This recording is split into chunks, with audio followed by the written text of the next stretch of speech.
Welcome back to Hematology. Today, the star of the show is urinalysis.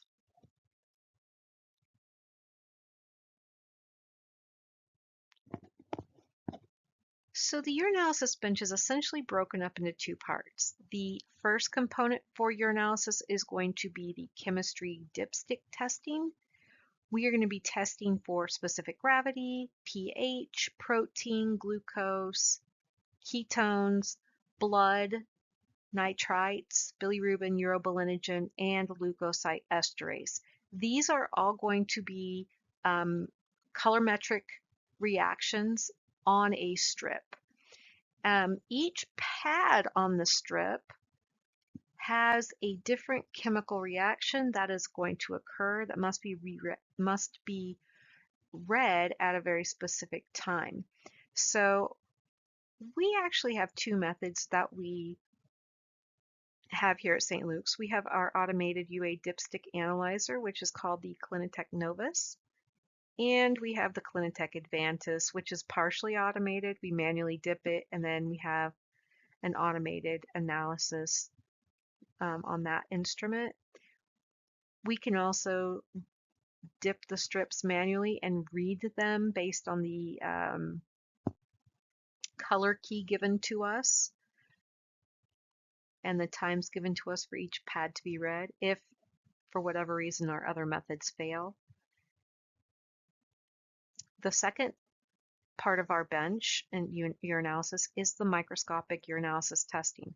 This is where we're going to be looking at the sediment, the components other than the liquid components. So we're going to be looking at for red blood cells, white blood cells, epithelial cells, hyaline casts, bacteria, pathological casts, crystals, sperm, trichomonas, yeast, and there are a few more that we may come across, but for the most part, those are going to be the important ones. Now, with every microscopic result, there are a few components that are mandatory for reporting. Red blood cells, white blood cells, epithelial cells, hyaline casts, and bacteria. So remember, 5 mandatory components that we must report. Even if we don't see it, we're going to report it as absent. Now, with other components of the microscopic, we only have to report it as present, or we don't have to say it was absent. We can just say it was present. Or if the facility that you work at has a semi-quantitative reporting system, you might say trace, +1, +2, etc. But overall, you wouldn't have to report anything if you didn't see it. So our automated microscopic urinalysis testing is primarily run on our Siemens UF1000. But what our instrument will do is if it sees something that requires manual microscopic by the tech, it will flag, and then we will proceed to do a manual microscopic evaluation.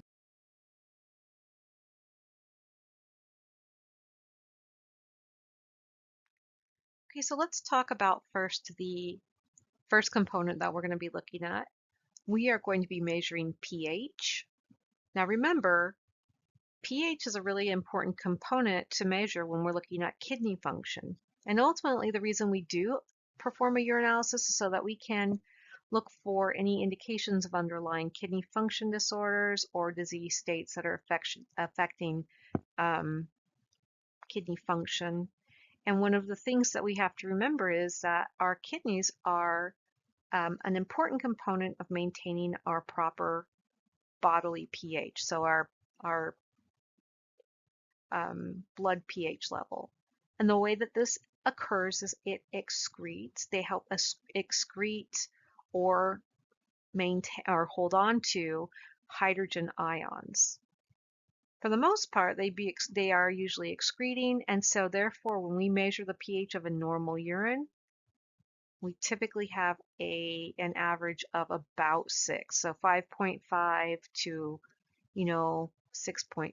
That's kind of a normal looking range. Now, the reaction associated with this on our dipstick is a methyl red and bromothymol blue indicator. And we have a reportable range of 5.0 to 9.0. So that's a pretty wide range.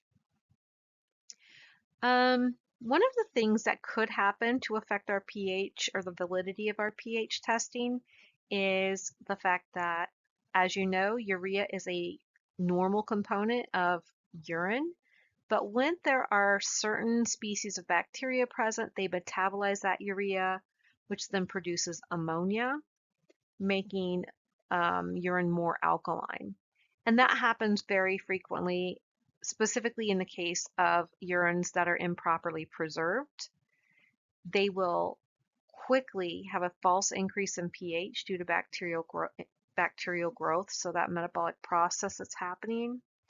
And then we will see a more alkaline range or result.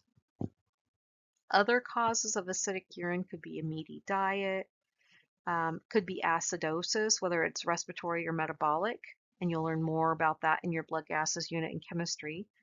Could be that a patient has hypochloremia, so they might have low blood chloride, and remember chloride is one of our normal components of our electrolytes. We might see a patient who's in diabetic ketoacidosis, so because they have a carbohydrate disorder or a metabolic disorder with carbohydrates, they start to break down fats in their body, and that increases the bodily pH and causes them to go into diabetic ketoacidosis. And also starvation. So patients who go on very strict diets or have suffered from eating disorders, or maybe don't have access to resources for healthy eating or habits or food source, they may also have an acidic urine, or shall I say a more acidic urine. Causes of an alkaline diet could be, or urine could be a UTI, and again, that's going to be associated with the presence of lots of bacteria that may metabolize the urea into ammonia. Vegetarian diet, alkalosis, again, it could be respiratory or it could be metabolic, and renal failure. So if you think about the task that the kidneys have of excreting hydrogen ions to maintain pH, a normal pH in the body, if they aren't functioning, they aren't able to do that job. So that could be problematic. Okay, so another component that we test on our urine dipstick is protein. Protein is measured by the reaction known as protein error of indicators. It is a tetrabromophenol blue at a pH of 3.0. So you're going to have a yellow to blue color change. So yellow would be absent. As you get turn more blue, you would have increasingly higher amount of protein that is present. However, there's a slight sensitivity issue here. So this test is very sensitive to albumin, but not so sensitive to other globulin proteins. So it might not detect other types of proteins that could be present in the urine outside of albumin. Another issue with protein is protein in urine is not normal and can often be the first sign of renal disease. So if you think about it, proteins are typically larger molecules that should not be able to pass through that glomerular membrane as the blood is being filtered. But unfortunately, when there is kidney disease or damage, sometimes those proteins get through. This can be a sign of preeclampsia, which is a very serious condition for OB patients. Orthostatic proteinuria, which is a protein when you wake but disappears later in the day. So that could be a condition, and It's thought to be associated with blood pressure becoming more elevated as the day goes. Remember, the filtration rate of our um, blood through our kidneys has a lot to do with our blood pressure. We might have Bence-Jones proteins. So remember back to our white cell unit, that multiple myeloma, where we have those Bence-Jones proteins, microalbumin. So this would be an indicator of diabetic nephropathy. And it can be caused by exposure to cold and vigorous exercise. There are a couple of things that can cause an interference on our chemistry dipstick, our urinalysis dipstick. We might have a false positive for protein with a highly alkaline urine and with high levels of blood because red blood cells do have a protein component to them. And also that color, if we have a high level of blood, we're probably going to have a red urine, which might cause a color interference for protein and causing a false positive. False negative a false negative for protein might appear when we have proteins other than albumin, because remember, our protein error of indicators is going to be sensitive to albumin, but not so much to other proteins. So we do have a confirmatory test. If we suspect that there are proteins, or we suspect like a false negative, we can go ahead and do the sulfosalicylic acid test, or the SSA test. And that's essentially where we have a standard of varying degrees or varying concentrations of proteins. We add sulfosalicylic acid, sorry, I can't even speak, sulfosalicylic acid to the sample, and that will denature the protein if it's there and cause turbidity. So then we can measure it to one of our known standards or concentrations. We usually have it as absent, trace, +1, +2, etc. But yeah, that can either determine whether we have a false negative or a false positive. So really confirmatory, really. Okay, so glucose is the next component we will be testing on our dipstick. We are going to utilize a double sequential enzyme reaction, or an oxidase-peroxidase reaction. Glucose is converted to gluconic acid and peroxidase, and then that peroxidase activity is going to be proportional to our color change. Unfortunately, this double sequential enzyme reaction is very specific to glucose, but does not react with other carbohydrates such as galactose, fructose, or lactose. And so because of that, a lot of times those sugars will go undetected in the urine if it was present. So it's really important, especially for neonates or newborns, to have that newborn metabolic screen, so that if there is a carbohydrate metabolism disorder, it can be diagnosed quickly, early on, and the diet can be modified. So galactosemia is one of the most common carbohydrate metabolic disorders, and it's really important that babies who have this, or people who have this, don't drink milk. And of course, what do babies eat is their main diet is milk, whether it's breast milk or milk-based formula. So those infants have to be prescribed an important or a prescription type of formula that does not contain milk. There are a couple of things that can cause interferences or false negatives and positives. The first one that could cause false positives are strong oxidizers. Some things such as bleach is a strong oxidizer, so that's going to interfere with that oxidase-peroxidase test. The false negatives could be inhibitors of reaction of oxidation, so reducing agents. Again, that's going to interfere with that oxidase-peroxidase double enzyme, sequential enzyme reaction. Elevated ketones can be problematic. L-DOPA, which is a medication that is used to treat Parkinson's disease, ascorbic acid, also known as vitamin C, and aspirin. When we are evaluating urine, First of all, it's important to know that glucose is not a normal finding in urine. It shouldn't be in urine. However, there is kind of a saturation point at which our blood glucose can get to a certain point, and once it passes that point of no return or exceeds the threshold, it starts spilling out into our kidneys, or into our kidneys are going to start spilling it out into our urine.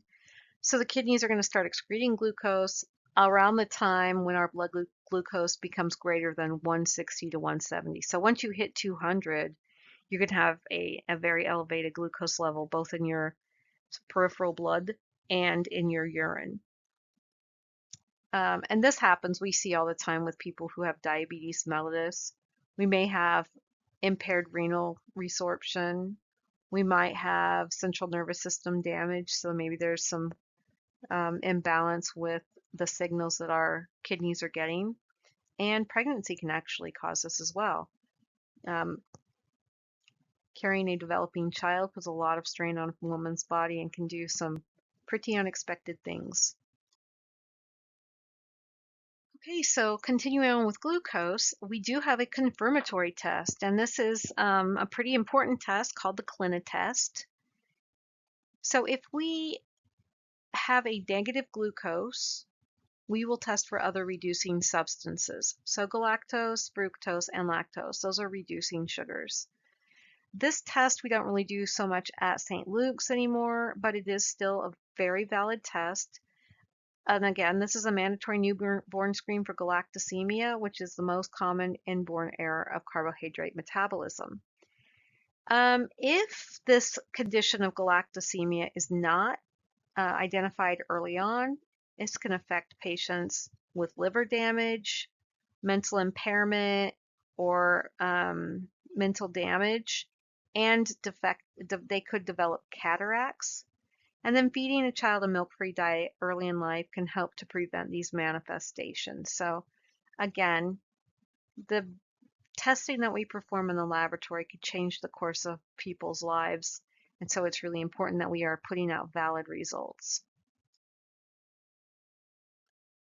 The next test that we are going to perform on our urinalysis is blood. You may sometimes hear it called hemoglobin.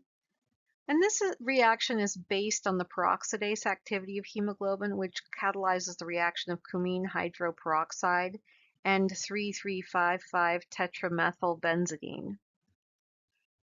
It is sensitive to free hemoglobin. So for in the instance of hemolytic anemia, where you have an overabundance of free hemoglobin circulating, myoglobin, and intact red blood cells. So it's actually a very reliable test.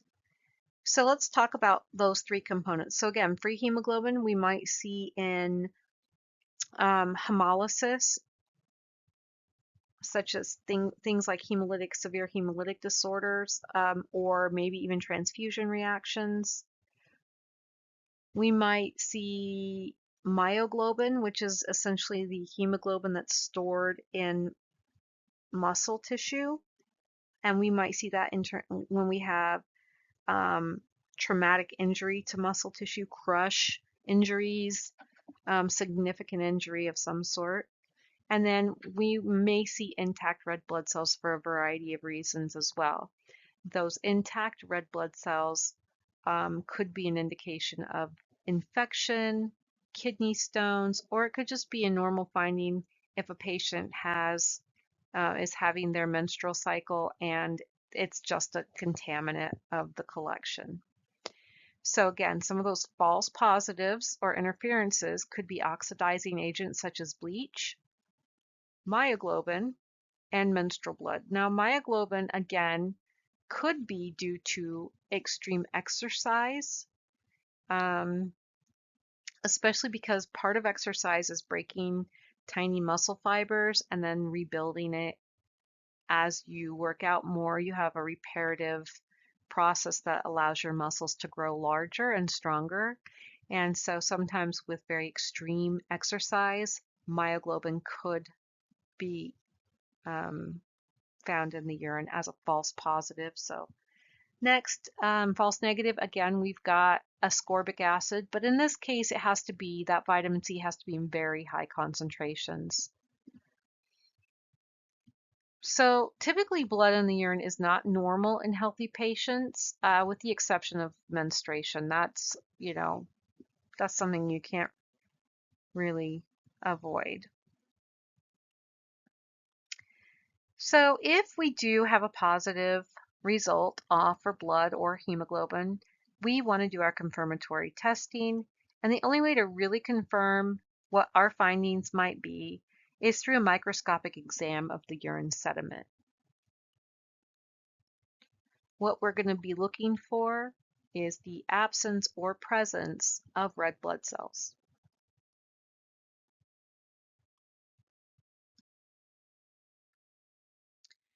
So think way back to your biochemistry years.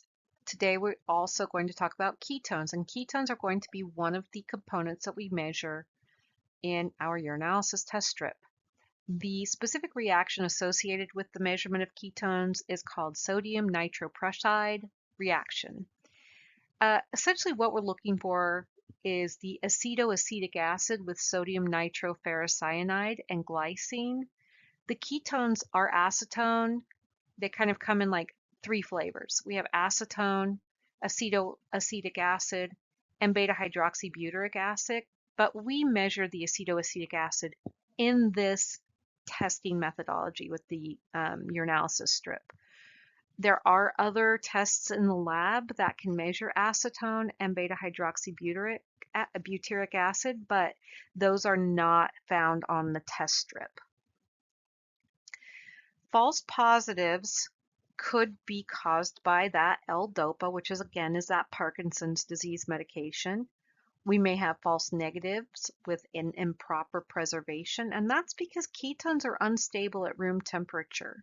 So they're what we call volatile. So they dissipate, degrade, break down at room temperature over time. And it happens fairly rapidly. Causes of ketones in the urine are conditions that lead to fat breakdown. So if you think about it, when we have fat breakdown, some of the metabolic byproducts are ketones. So patients who have carbohydrate metabolic disorders, like diabetes mellitus, could cause a ketone, an increased ketone in that patient. Especially if they don't have insulin available, either through medication or if they're low on insulin because of their diabetes, which is obviously the case for most diabetics. If a patient is fasting or doing the keto diet, that's where it gets its name from, the keto diet. Inadequate carbohydrate metabolism. So maybe you have a different type, maybe the patient has a different type of carbohydrate metabolism that's causing an increased amount of fat breakdown because they aren't able to utilize carbohydrates appropriately. And then maybe starvation, vomiting, diarrhea. Any one of those can cause ketones to be apparent in the urine as well, because obviously if you're starving, you're not eating. If you're vomiting, you're losing the nutrition that you would normally metabolize for energy. And diarrhea, the same thing. You'd be losing a lot of, you'd be losing nutrients and foods before they could be processed for digestion completely and absorbed. So liver disease could also cause ketones to be present. Normally, those ketone bodies are formed by normal fatty acid metabolism, which they are then rapidly utilized by the liver. So it's normal for us to break down fat, have some ketones, but our liver, when it is healthy, just kind of takes them away. It breaks them down. When we have liver disease and it's not able to do its job, unfortunately, those ketones can build up in the system and cause us to go into maybe ketoacidosis or just have elevated ketones, which could be in the form of acetone, acetoacetic acid, or that beta hydroxybutyric acid. Our confirmatory tests to confirm the presence of ketones in the urine is the acid test. Now, the acid test can also be used with serum or plasma. If we are wanting to test for acetone, we could also use the acid test with plasma or serum. It really depends on the facility that you work with and their policies and procedures. So be mindful of that. Okay, so next analyte on the list is bilirubin. We measure bilirubin in our urinalysis dipstick by a diazo reaction. So in acid, bilirubin and diazotized 2,4-dichloroaniline result in a color change. So it's kind of a color of tan, which I know isn't very exciting. Unfortunately, we can have a few things that interfere with our test strip's ability to perform the analysis correctly. So we may get false positives. Maybe a red or an orange colored urine or a highly colored urine could cause that color interference, maybe due to blood or specific drugs. And one specific drug that I have in mind is called pyridium. I don't know if any of you have ever taken it. Sometimes you have an over-the-counter version called Azo. And ultimately, it is for patients who are having urinary discomfort due to cystitis or a bladder infection. So that causes the urine to be highly colored, a bright orange or just a very deep, vibrant orange. And when you dip the dipstick, all of the pads are essentially stained orange, and the instrument mistakes it for bilirubin. We may have false negatives due to light exposure, positive nitrites, or ascorbic acid. So again, that vitamin C is coming in to cause some interference there.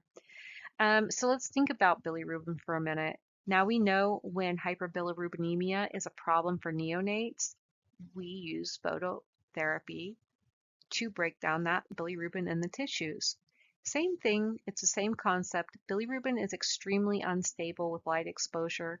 And when you have a sample that does actually have bilirubin in it and you leave it sitting out for a period of time, the light exposure to that bilirubin in the sample will break down and give you either a false negative or a falsely decreased bilirubin level.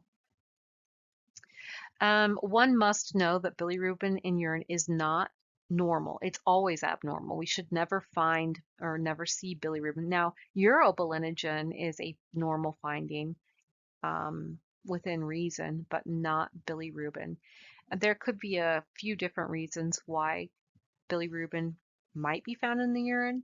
One of them is hepatic damage and or bile duct obstruction. So let's think back to our red cell unit or our anatomy and physiology classes of the past. Our liver plays a really important role in metabolizing bilirubin. And one of the ways that it does that is we will have conjugated or unconjugated bilirubin that's bound to albumin will enter the liver. It'll be processed and it'll be sent out through the fecal route. So that's what gives our fecal material or our fecal matter that nice brown color. However, sometimes things happen where maybe that route is closed, and in the case of a bile duct obstruction, road closed.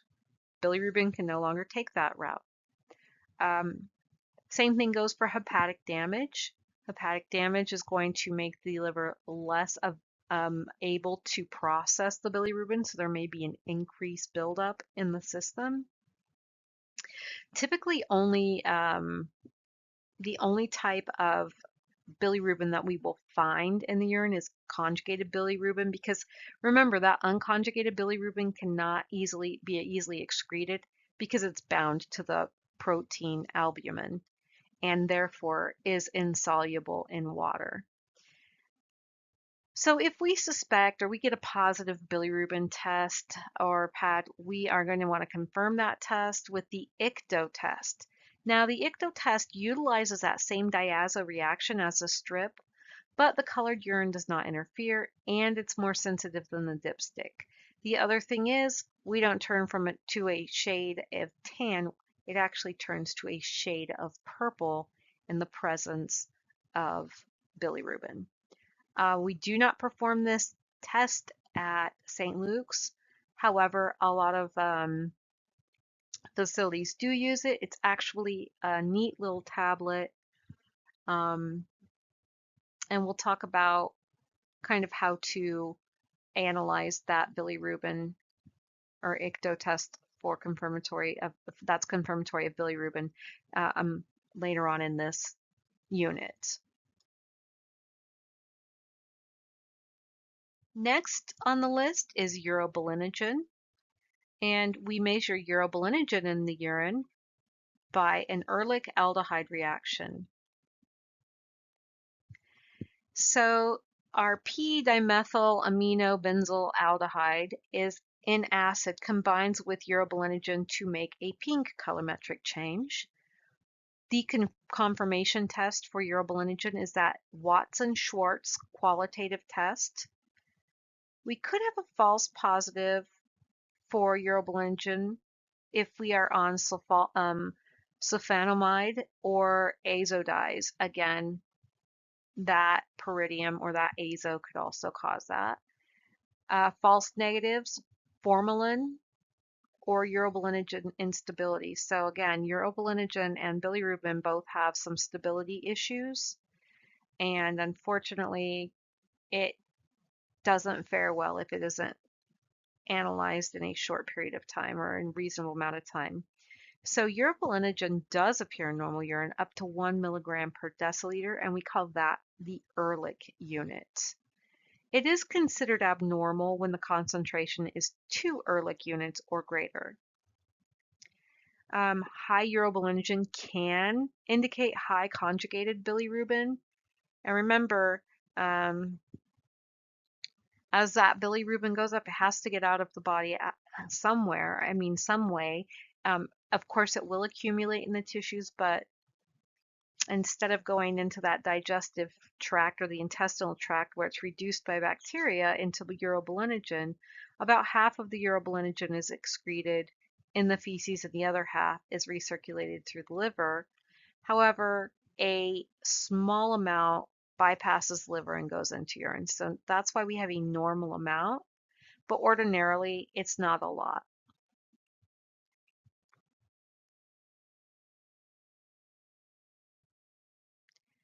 Nitrite is something that we're really going to keep an eye out for. The reason for that is we have a couple of bacterial species, a few bacterial species that actually reduce nitrate to nitrite.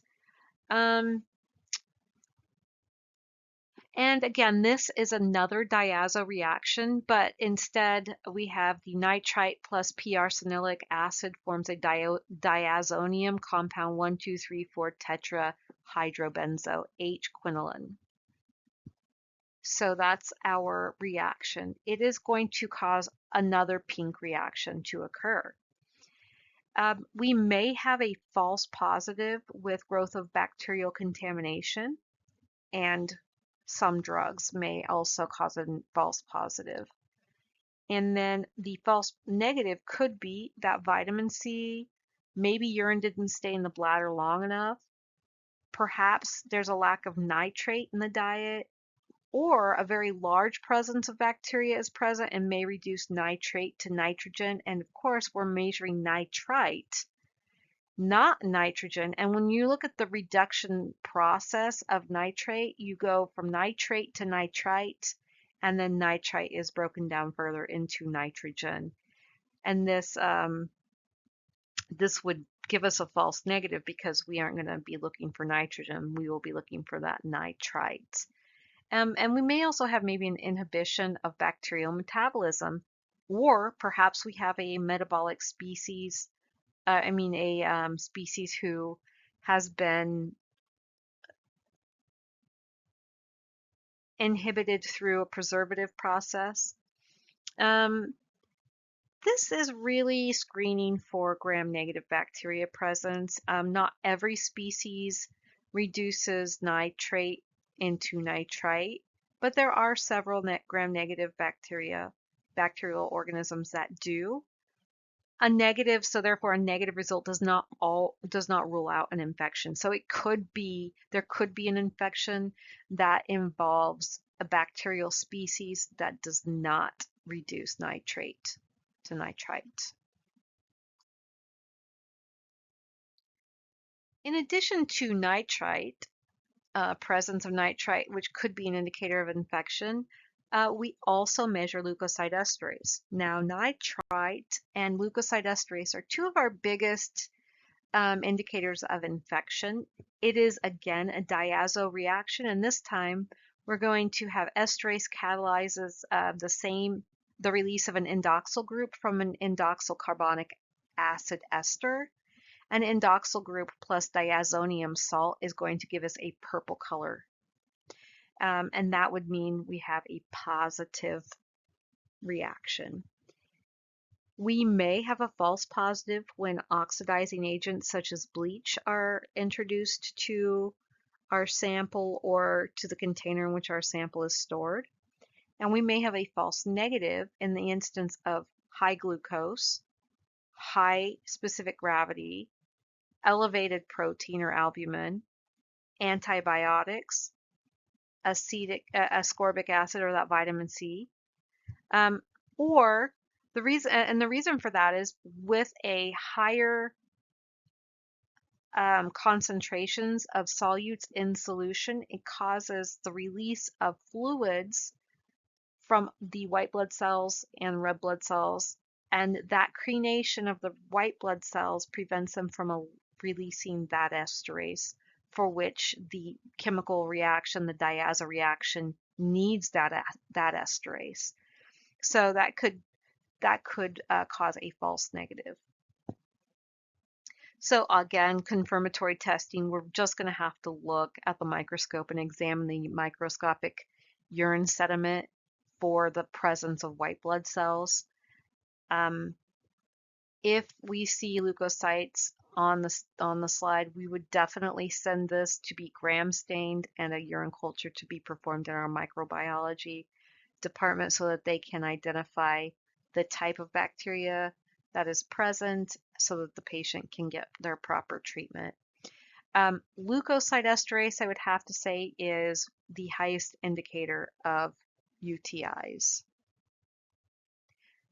It isn't the only reason, so infection isn't the only reason you might have an elevated leukocyte esterase, but you can have a negative nitrite and still have an infection.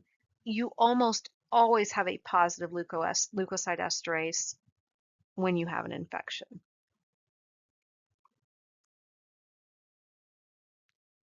Specific gravity is going to tell us a lot about what is going on with regard to our kidney function. So the reaction that we use to measure specific gravity on our UA dipsticks is a change in the pKa of pre-treated electrolytes. So methyl vinyl ether and maleic anhydride, that is going to give us kind of an indication of what type of solutes, and specifically ionic solutes, that are in solution. We're going to be mostly measuring, again, those ionic, more dissociation of acid groups. We might also be measuring using a refractive index. So our confirmatory test would be a refractometer. And ultimately that's going to measure the difference between refractive light through air and then through solution.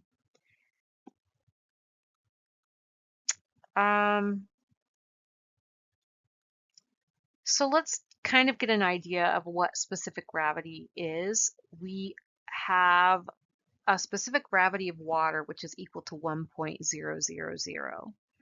And then if we have a saline solution, that would be 1.022. So do you see how addition of that salt or that sodium chloride changes the amount of solute in solution? So the higher the concentration of solute in solution, the more increased you will see in a specific gravity. It's very closely related to osmolality, the methodologies are different. So we want to be able to determine whether our kidneys are diluting or concentrating our urine output. Because again, remember, our kidneys are responsible for excretion of excess fluids and waste and resorption of needed fluids and electrolytes, those sort of things. So it needs to be letting out the right things and reabsorbing and holding on to the correct things as well. So when testing for a specific gravity by the dipstick method, a glucose of greater than 500 milligrams per deciliter will cause a falsely low result for the specific gravity. That is because glucose is non-ionic, and we are measuring those pre-treated ionic electrolytes on the dipstick.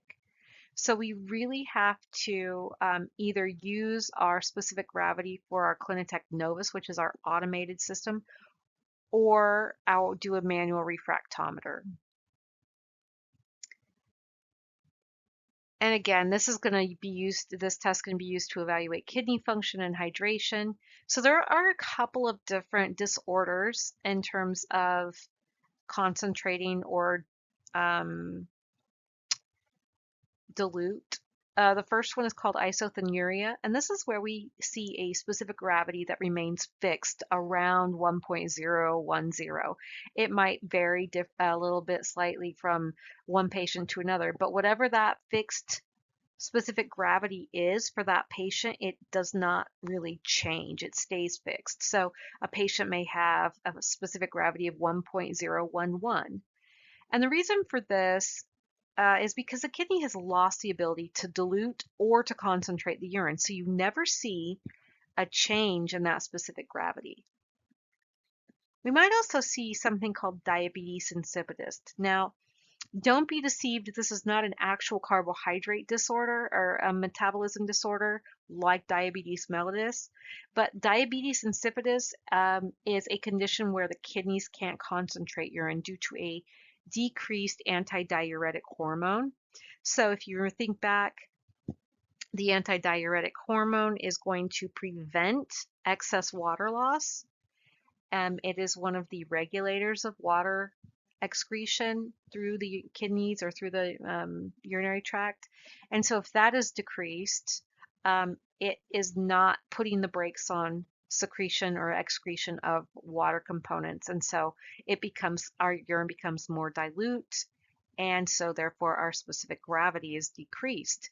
Now, the reason it's called diabetes insipidus is because these patients also often suffer from polyuria, where they are having a larger output of urine and also maybe frequency, which is a symptom that many diabetics also have in common with patients who have diabetes insipidus.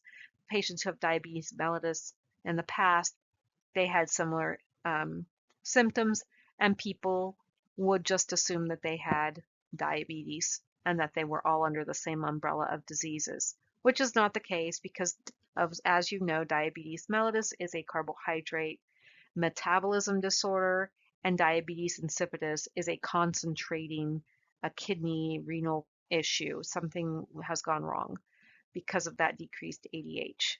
So again, we're going to have a decreased specific gravity with diabetes insipidus.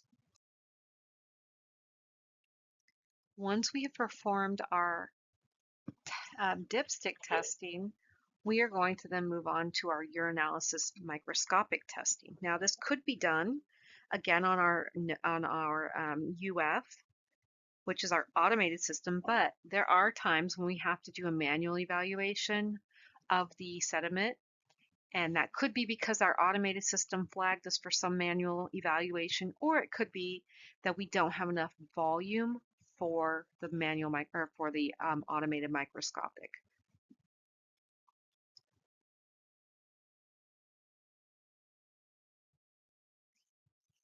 So again, the automated urinalysis microscopic is performed on our Siemens UF1000. If there is no automated instrument, and of course not every facility has an automated microscopic analyzer, then one would have to do a manual microscopic. Same goes for the instance when the automated instrument flags one of the parameters. The way in which we perform a urine microscopic manually would be to first centrifuge our sample.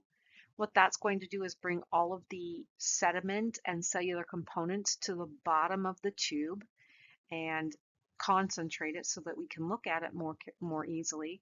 And then we're going to decant or pour off that supernatant. The remaining urine sediment is then viewed under the microscope by our laboratory scientist. We can use bright field or phase contrast microscopy. Now here at St. Luke's, we do use both bright field and phase contrast microscopy. At other hospitals that I've worked at, we only used bright field. I do prefer the phase contrast microscopy because it gives you a little bit more depth at some of the finer details of your urinalysis microscopic. However, if you use only bright field, you can still put out very valid results. We are going to start our evaluation on low power, so our 10x. And what we're going to be looking for are casts and crystals. So we're going to just do a scan of the slide and first evaluate, do we see anything that's notable with regard to casts and crystals? Next, we're going to do a high-powered evaluation at 40x. And in this time, we're going to be able to say, yes, I did see casts, but now I can ID them. I'm going to get a closer look. I'm also going to get a closer look at those crystals. We're going to identify white blood cells, red blood cells, epithelial cells, and bacteria.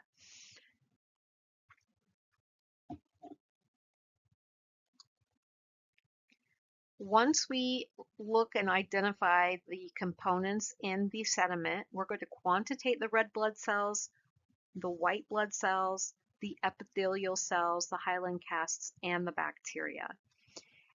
We're also going to identify the crystals. If there are pathological casts present, we're going to identify them. Sperm, maybe trichomonas, mucus, and yeast. If we see anything of note, we will report it as present, but if any of those components are absent, we don't say anything. We don't have to report them out as absent.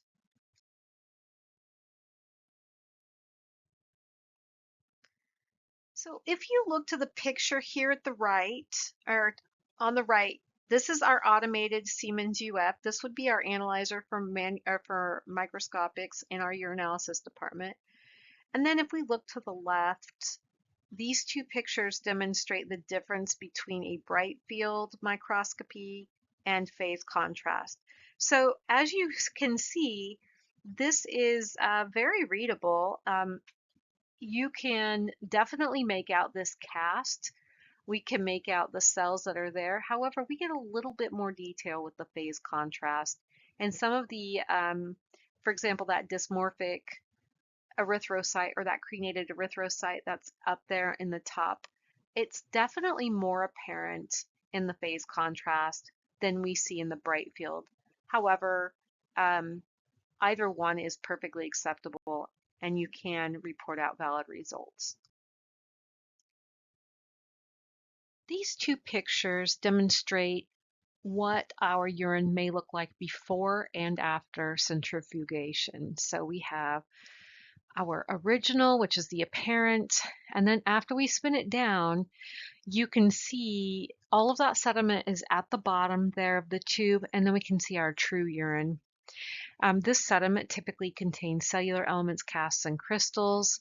Some of those may be pathological, and others may be due to the type of environment that the urine has been kept in. Like maybe if it was refrigerated, we may have some crystals that precipitate out.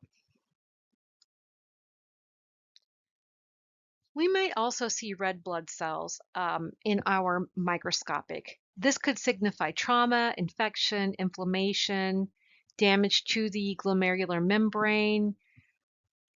Sometimes when we have a very elevated red blood cell count and we centrifuge our sample and we look at under our wet mount, we just see a field of red cells. So first thing we're going to do is quantitate our red cells, and then we're going to add a drop of acetic acid. And the reason we do that is because acetic acid is going to lyse the red blood cells, and then we will be able to see the other cellular components under that field of red cells. Red blood cells may be normal, so they might have that normal biconcave shape. They may be crenated, or they may be ghost cells. These red cells tend to crenate in acidic solutions, which we know that urine typically is, and they tend to swell and become ghost cells in alkaline solutions. So we could see either, and that's really going to become very dependent upon the pH. When we count our red cells, we're going to do so on our high-powered field or our 4DX.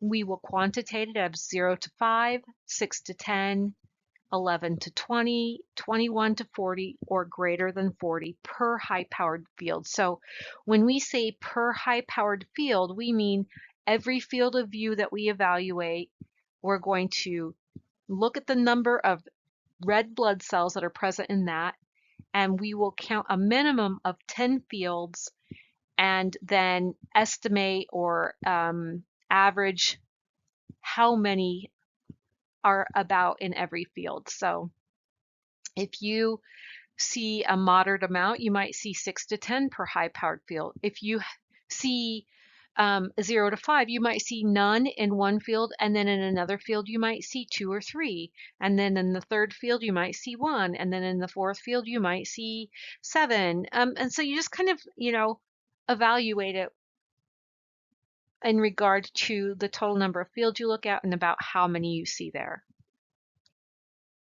This is just an example of the 3 ways that you might see red blood cells. So these are a little bit crenated. These look pretty normal, and these are kind of, I guess, ghost cells, although that's not a great representation of them. I do have some other pictures that are a little bit better than that. Next, we're going to evaluate our white blood cells under the microscope. Again, this is going to signify infection or inflammation.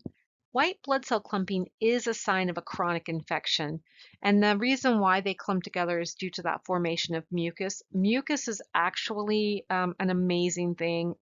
I know that sounded weird, but our body produces mucus to protect us from infectious agents, injury. It just kind of like tries to keep everything moving well. And so when we see signs of mucus, we know that the body is trying to protect us from something that's been going on long term. And of course, this is specific to urine, but we also see mucus in other parts of our body that have similar functions.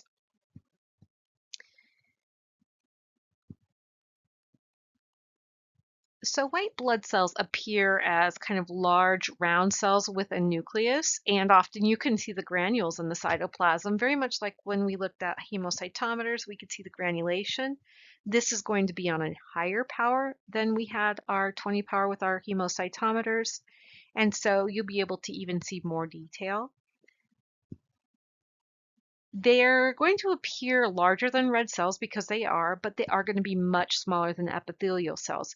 So our renal tubule epithelial cells, they kind of resemble white blood cells to some degree, but they're much, much larger than our white blood cells.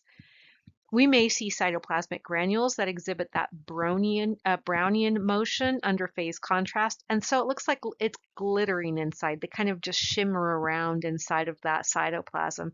It's kind of neat if you ever see that, and those are usually in hypotonic conditions. We count and quantitate the red or the white cells just like we do the red. So 0 to 5 on high power, 6 to 10, 11 to 20, 21 to 40, and greater than 40. We also report out white blood cell clumps if they are present. And in this case, since we discussed it, we would definitely, if we were to see white blood cell clumps, we would definitely report that. So here we have to the left some white blood cells on our bright field microscopy. There in the middle, we have our phase contrast. And then to the right, you can see this is a white blood cell clump.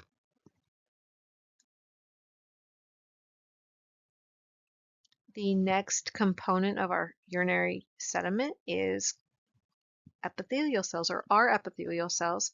They may signify renal tubular damage, or it may be a more benign cause, such as a non-clean catch of urine. And ultimately, it depends on the type of epithelial cells that we see, and that will help us determine the cause, or the significance rather. So our most common type of epithelial cells that we will find in a urinalysis microscopic are squamous epithelial. We may also see transitional epithelial cells, and these two cells indicate most likely a non-clean catch process when the urine was collected. If we have significant contamination, not only with epithelial cells, but the genital urinary tract has normal resident flora, so bacteria that reside there. And quite often, if we're seeing epithelial cell contamination, there is a very, very high likelihood that we also have bacterial contamination. And at that point, we would ultimately reject the sample and ask for a recollection. Again, it may seem like an inconvenience, but when we get right down to it, we really want to provide the best care for our patients, and our role in that is providing accurate and valid results so that they can receive treatment that they need or avoid being treated for something that they don't need to be treated for. If we see renal tubular epithelial cells, this could indicate renal tubular damage or disease. We don't really differentiate at St. Luke's Hospital. We just call them epithelial cells as a whole. And that's because some of the other components that we do report, or rather identify, will kind of put pieces together for the physician to come to a conclusion about what could be the cause of this. For example, like if we have renal tubular epithelial cells and we just call them epithelial cells, but then we also say we have pathological casts, the doctor might look at that and say, oh, okay, maybe we have a renal tubular necrosis because we have pathological casts, and in this case it would be renal tubular epithelial casts, and we also have a high number of epithelial cells. So even if we don't differentiate the epithelial cells, it's going to be pretty apparent that there's cause for concern or not cause for concern, especially because if we have a high number of squamous or transitional, we would just refuse to or reject that sample and ask for recollection. So when we're reporting out epithelial cells, usually they are of significance if they're in higher numbers. And these are counted on 40x as well, so that high-powered field, 0 to 6 is absent, 7 to 10 is small, and then greater than 10 is large. So if we see greater than 10 squamous and transitional or transitional epithelial cells, that would be criteria for rejection and recollection. Here are the three types of epithelial cells that we just mentioned. To the left, we're going to see these transitional epithelial cells. They kind of have like a central nucleus, are pretty round looking, nice and smooth. And these are the squamous epithelial cells. These are the most common and They're large in size, a little bit irregular in border. Sometimes you see them folded over on one another. And these are the renal tubule epithelials. Now, these are the ones that people can often think look like white blood cells, but in reality, they're so large compared to red or white blood cells. I mean, if you look at the little white blood cell that's just kind of north and to the right of these renal tubule epithelials, you can see that it is much smaller than those renal tubule epithelial cells. And again, those renal tubular epithelial cells, if they get caught up in a cellular matrix, they could form renal tubule epithelial casts. And those are really indicative of a renal tubular necrosis. Hyaline casts. Hyaline casts are kind of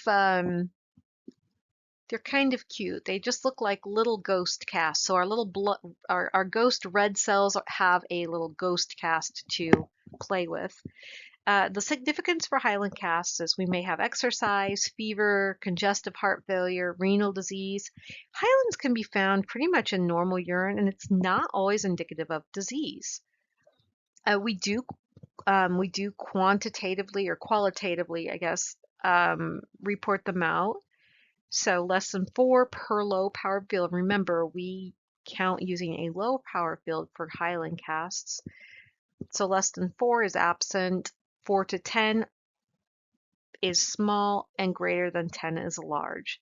We report hyaline casts out on every single urine microscopic. Even if they're absent, we say absent. We don't do that with all of the components. So just as a quick reminder, there are 5 components that we report out on every single microscopic, whether it's present or not. And that includes white blood cells, red blood cells, hyaline casts, epithelial cells, and bacteria. Other than that, we don't have to mandatorily report out any other components unless they are present. So they kind of appear in the background as colorless, homogeneous, and translucent casts, which is why I refer to them sometimes as ghosty casts. And they have a very low refractive index. They, again, are composed only of that uromodulin protein matrix, and it's really the only normal cast. All of the other casts that are seen in urine are abnormal. And here are a few examples of hyaline casts. And the first one is quite kind of round and plump. The other one's more elongated. And then we have some that are almost bottle or gourd looking on the right-hand side where those blue arrows are pointing. But as you can see, they're pretty much just a protein matrix of that uromodulin protein. And they're pretty translucent. That's why it's much easier to see them when we're on low power. Bacteria is going to be a significant find in our urinalysis microscopic. It may signify infection or contamination. So ultimately, when we see bacteria in a urine microscopic, we really have to take the entire picture into view. If we are seeing bacteria but no white blood cells, maybe we're seeing a larger or moderate number of epithelial cells, we might suspect that this urine was not a clean catch. Bacteria, upon visualizing them, are very, very small. They almost fade into the background. They can be in different arrays. They may be individual bacteria, so maybe just like individual rods. They might be in clusters or even in chains. They can be easy to confuse with amorphous crystals to the untrained eye, and that's because both amorphous crystals can be very tiny and they can resemble bacteria.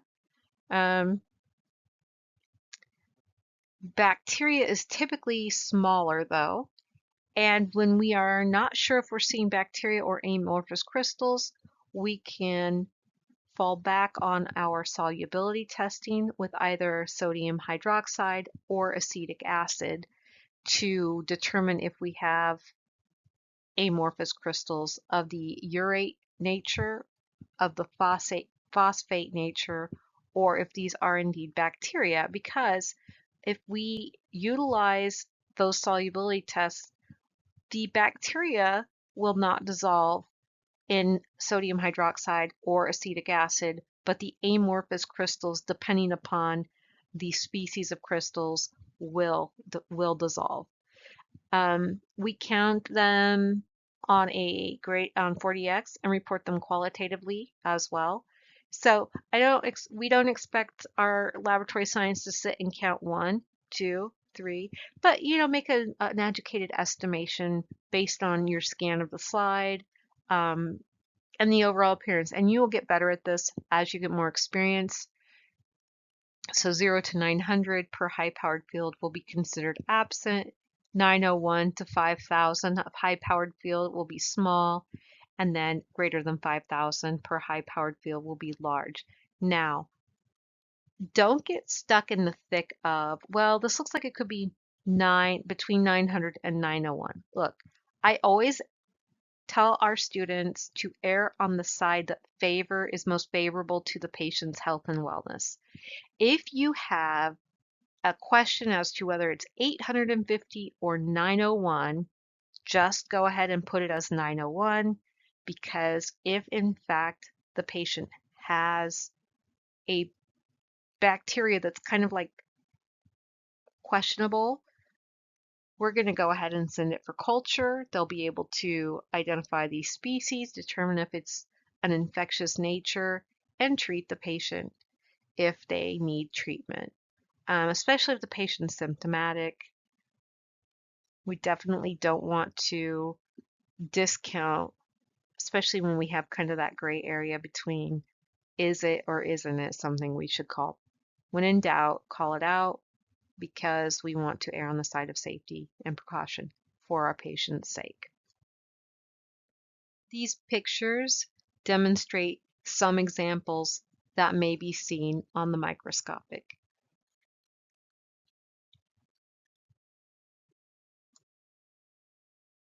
Pathological casts are they're different than our hyaline casts. We only report pathological casts as present if we see them. Outside of seeing them, we don't really report anything. Essentially, casts are cylindrical bodies formed either in the distal convoluted tubules or the collecting ducts of the kidney. So pathological casts form higher up in the urinary tract in those tubules or collecting ducts. The matrix, again, is made up of that uromodulin, formerly called TAM horsefall protein. Sometimes it's still referred to that, so it's important to know both names.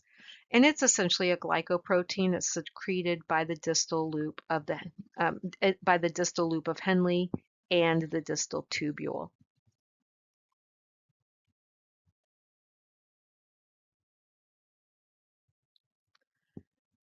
What exactly makes a cast pathological, you might ask?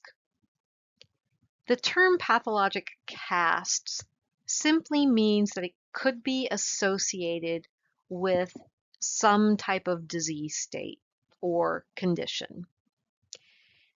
Our pathologic casts fall into two categories. We have acellular casts and cellular casts. So these acellular casts include our hyaline cast, which we know is not pathologic, granular casts, which may or may not be pathologic, our waxy casts and fatty casts. And our cellular casts, which are always abnormal, originate from those distal tubules. Those are going to include white blood cell casts, red blood cell casts, and renal tubular epithelial casts. So if you think about cellular casts, know that they always are going to be pathologic in nature and associated with some underlying disease state or illness. Not necessarily true of these acellular casts, although some of them can be, and we're going to talk more about those in just a minute.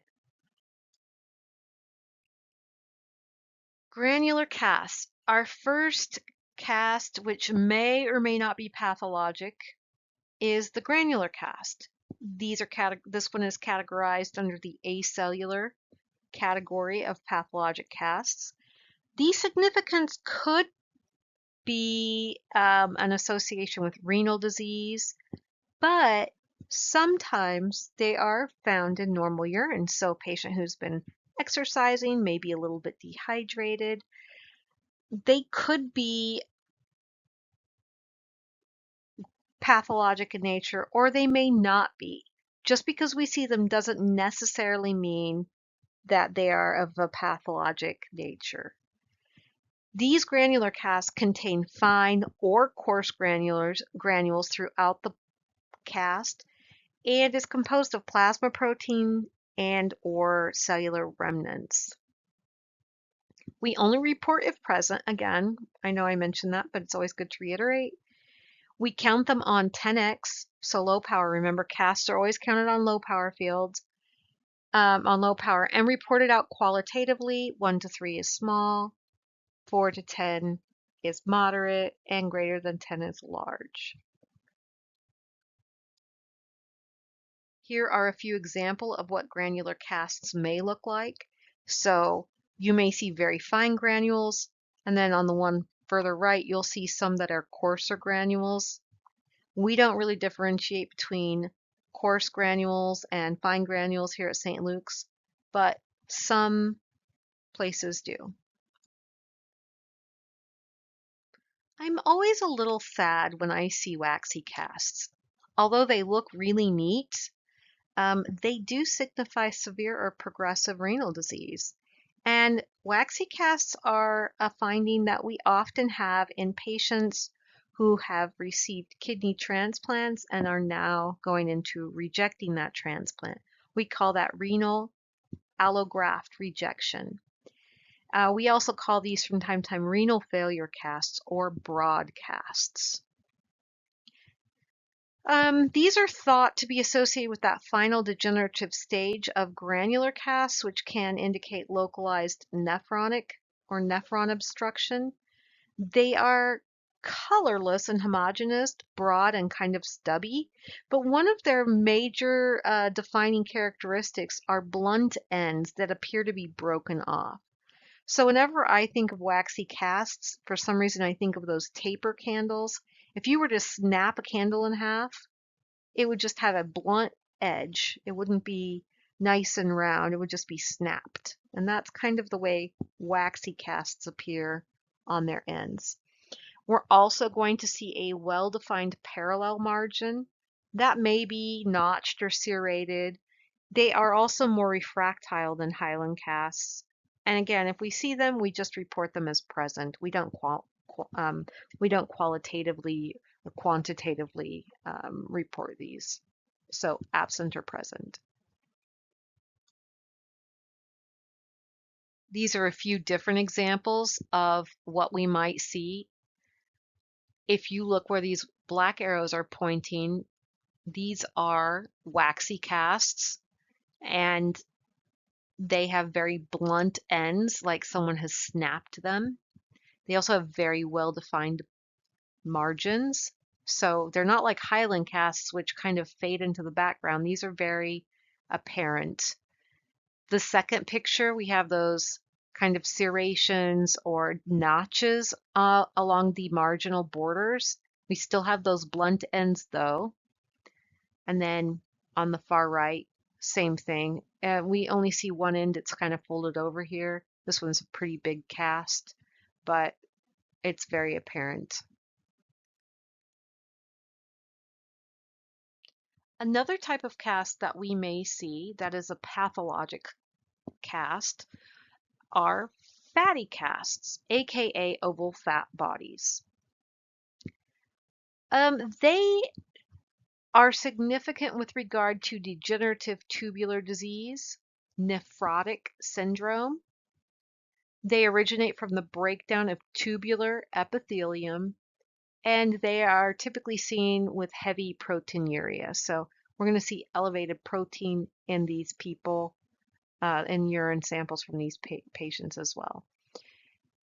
They may contain a large number of spherical, highly refractile fat droplets of varying size in the cast matrix or within what could be considered an oval fat body. So fatty casts may have the elongated look of a regular cast, whereas an oval fat body is kind of exactly the way it sounds. It's a cast that's in the kind of an oval shape with all of those fat droplets contained within.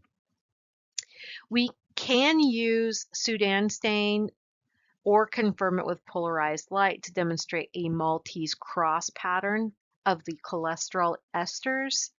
And again, if we do see them, we just report as seen or present. And here is an example of this Maltese cross when we put it under the polarizer. This here in the middle would be considered an oval fat body. See how it's kind of oval and it's got all of these little fat droplets. And this far right one would be more of a fatty cast. And this one again is also under kind of a polarizer or a refractile. You can see kind of the shine of those fat droplets. We don't see these very often, but we do see them from time to time. White blood cell casts are another significant type of pathologic cast that we see in urinalysis microscopics. The significance of white blood cell cast is their association with acute pyelonephritis.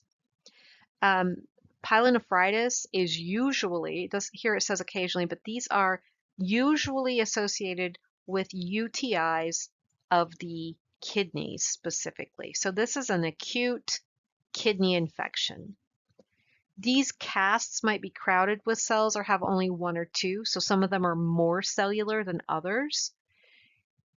And they contain primarily intact segmented neutrophils, and that's because we see neutrophils in high numbers with both bacterial infection and inflammation, both of which you have in pyelonephritis.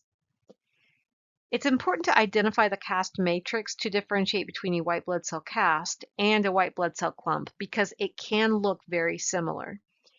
We only report it if present, and again, this is a cast, so we're going to count it on that low power of 10x and report it out qualitatively. So 1 to 3 is small, 4 to 10 moderate, and greater than 10 is large.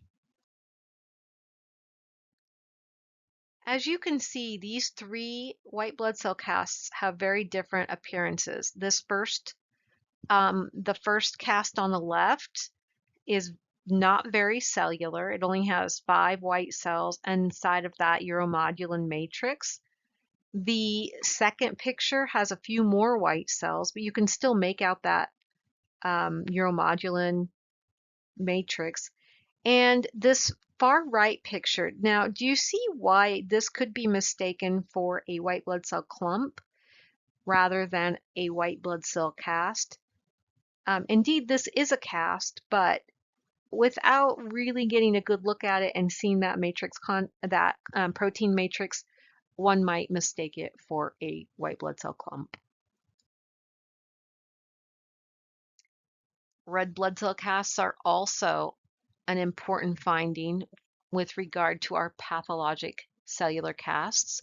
These are significant to acute nephritis, and especially glomerular nephritis. So acute glomerular nephritis, that is indicative of bleeding into the nephron. Hyaline or granular matrix is going to be present containing predominantly intact biconcave red blood cells. These red blood cells may also degenerate and look kind of like ghost cells within that matrix, and they may be crenated or shrunken. One of the indicators that you're looking at a red blood cell cast is its color.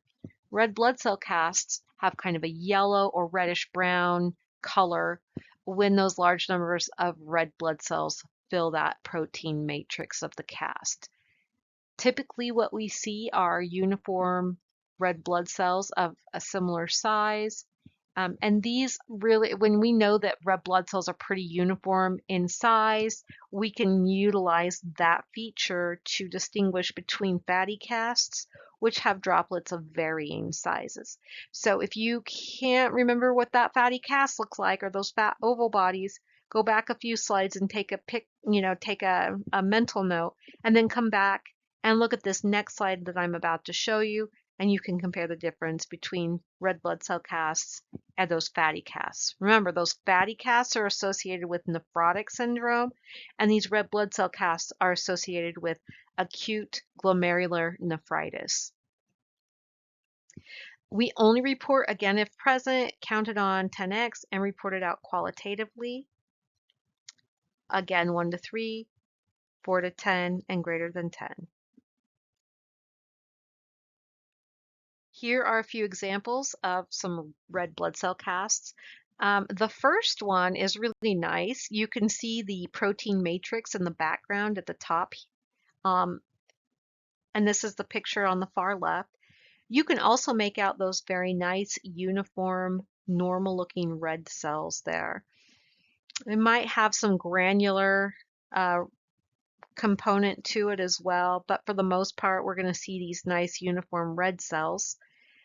Same thing with the second picture, or the one in the middle. These look just like red blood cells that are kind of hanging out together.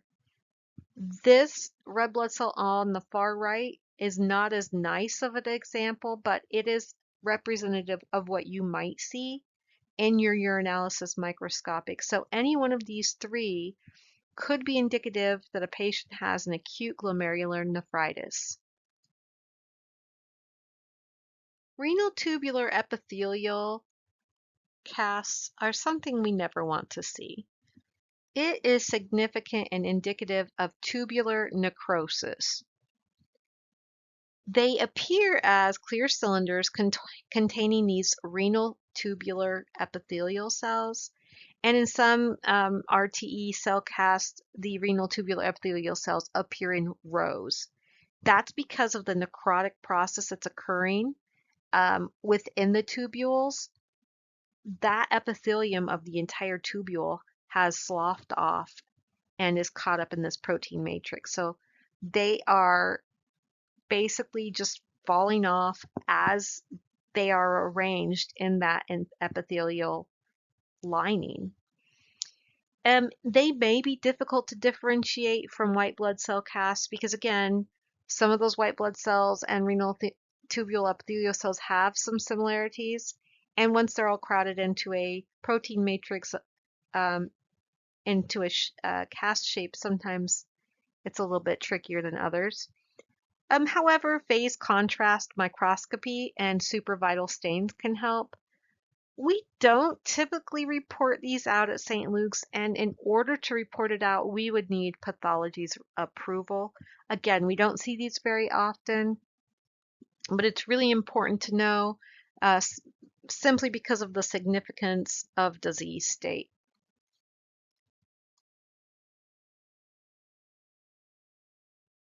So here we have a few examples of these renal tubular epithelial casts. This first one, and this is kind of a good example as to why they're difficult to identify sometimes. This one, you can see the renal tubule epithelial cells in the cast where those arrows are pointing, but it's got a lot of granularity to it, so it isn't really as apparent as, say, this second picture. The second picture has a really nice example of renal tubule epithelial sloughing. You can see they're in rows, and it looks like they've used a supravital stain to identify those renal tubule epithelial cells that are encased in that cast. And then to the right, this picture on the right, there are renal tubule epithelials. This is on a little bit lower power, but if you aren't watching, you might mistake this for a white blood cell cast. Urine crystals are a very common find in the sediment of a urinalysis microscopic. The crystals that appear in urine might occur due to just sitting at room temperature, and those the urea that is there may precipitate out as urate crystals. Basic crystals appear due to stasis of the bladder. But the important thing to remember is that crystal formation is very dependent upon the urinary pH. So are they crystals that reside in acidic pH or alkalinic? Normal versus abnormal crystals. Well, who's normal anyway, right? So crystals that I guess we should say we normally see are uric acid, amorphous urates, and amorphous phosphates, hypuric acid crystals, calcium oxalate, calcium phosphate, triple phosphate, calcium carbonate, and ammonium biurate. These are the type of crystals that we normally see in urines. Abnormal crystals, crystals that we may see but don't normally see are tyrosine, leucine, cysteine, cholesterol, sulfa drugs, and bilirubin crystals. And these abnormally found crystals, they must be reviewed by a pathologist before reported. Let's talk first about uric acid crystals. These are a common finding in normal urine. If you think about the makeup of urine, urea is present. Again, these crystals reside in acidic pH. They do polarize, which means they have kind of a rainbowy effect under the polarizer, as you can see in this bottom picture here. They can be found in a variety of shapes. Most common is going to be this middle picture, this rhomboid shape or the rhombic shape. They may appear in hexagonal plates that are similar to cysteine crystals. And I think the prettiest arrangement is the rosette formation at the top. We might see it in rectangles and irregular shapes. I've seen some really strange crystal shapes that ended up being uric acid. Oh, again, we just report these as seen if we do see them. Amorphous urates are another common finding in urinalysis microscopic. The significant is essentially just that these urates, amorphous urates, precipitate out as the urine is cooled.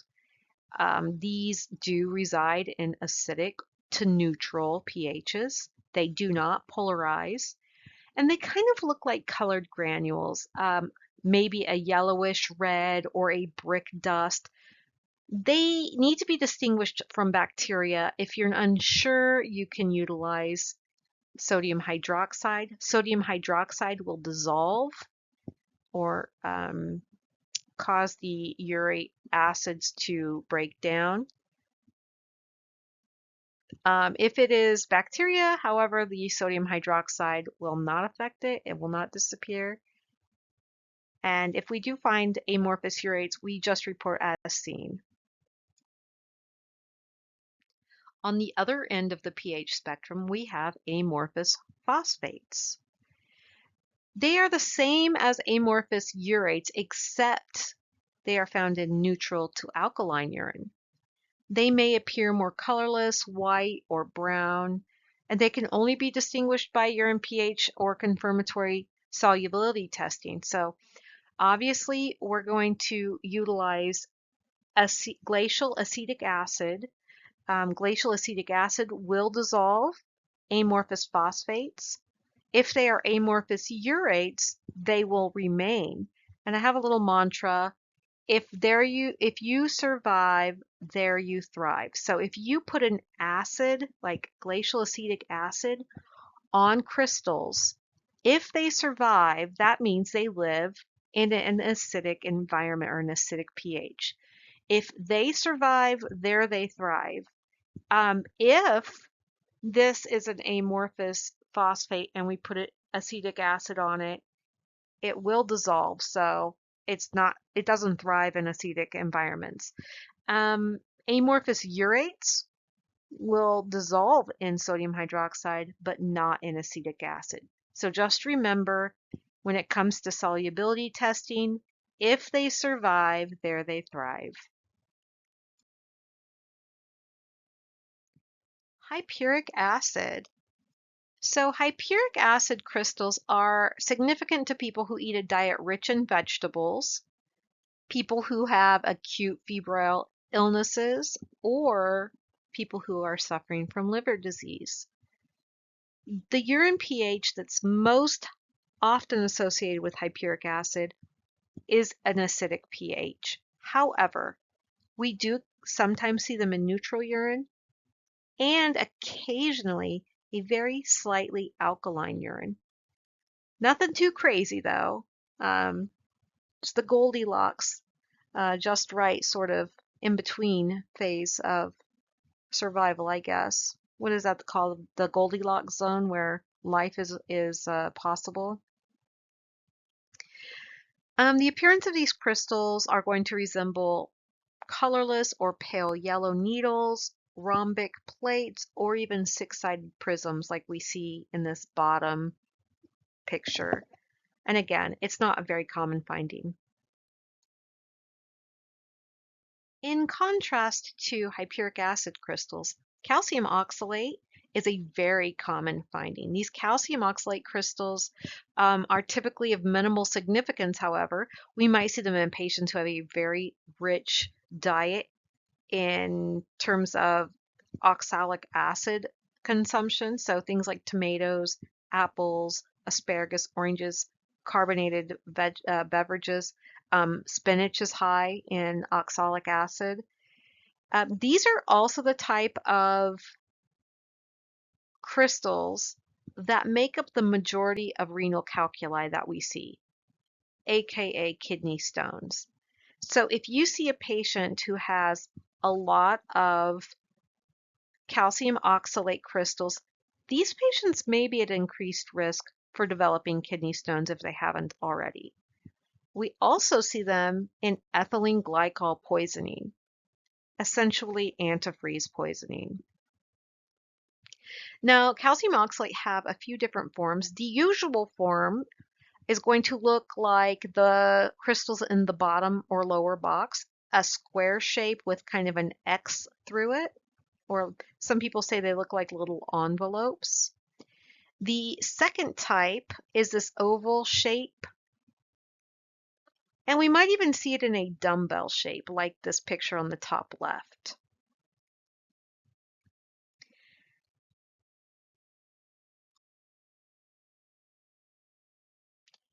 Calcium phosphate resides in an alkaline urine pH.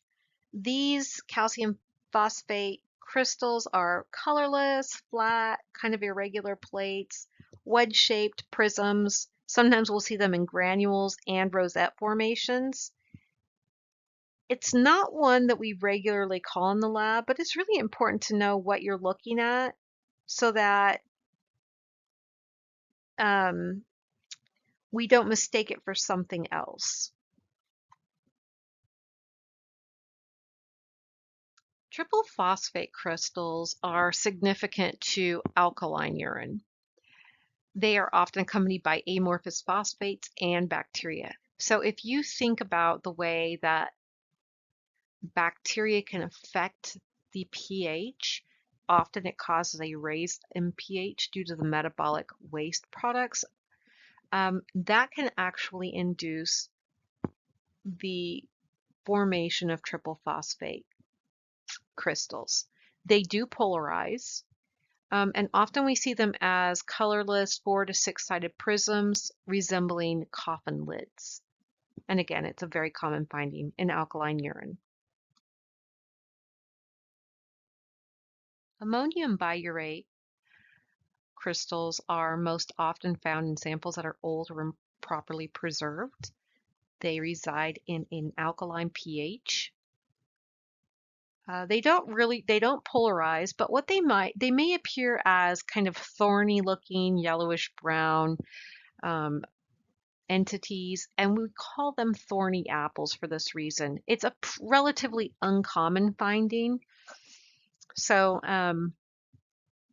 if you see them, count yourself lucky, or maybe the patient unlucky. Tyrosine crystals are definitely an abnormal crystal. Um, they are significant to hereditary tyrosinosis or hepatic failure. And essentially, this is going to be indicative of a tyrosine metabolism problem. They do reside in an acidic urine pH.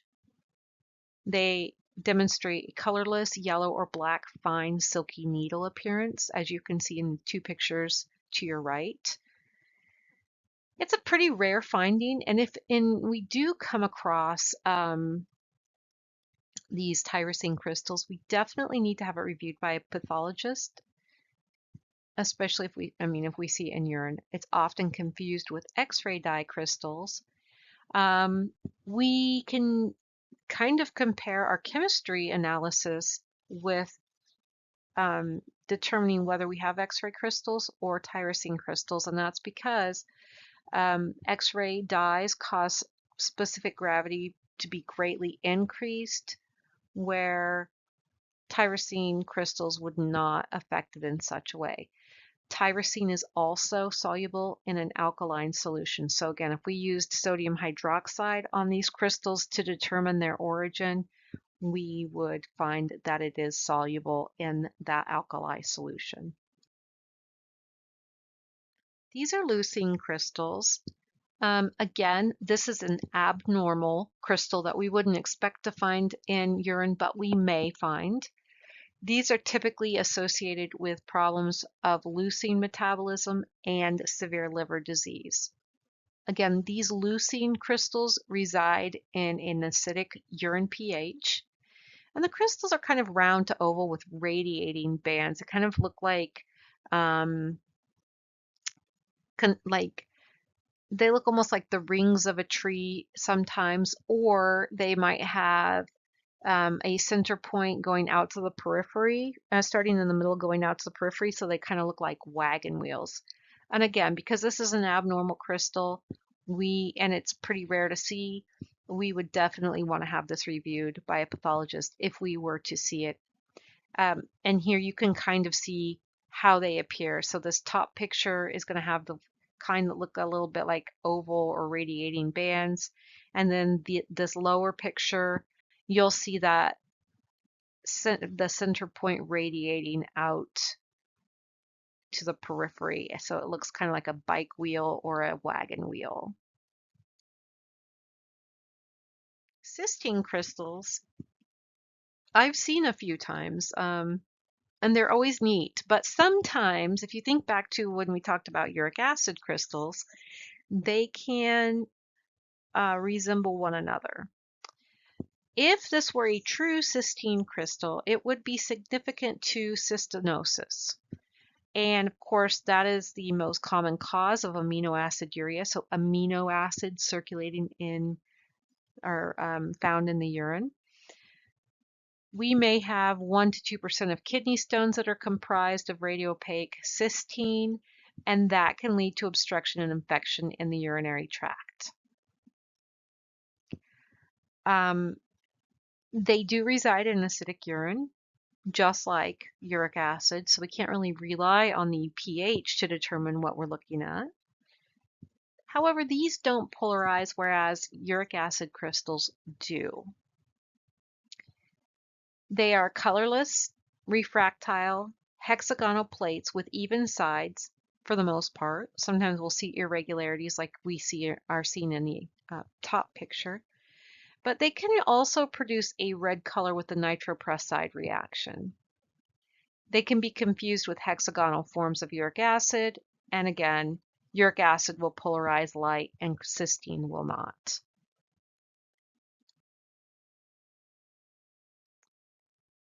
Some other abnormal crystals we may see, and these might sound familiar to you because we may also see these in our synovial fluid.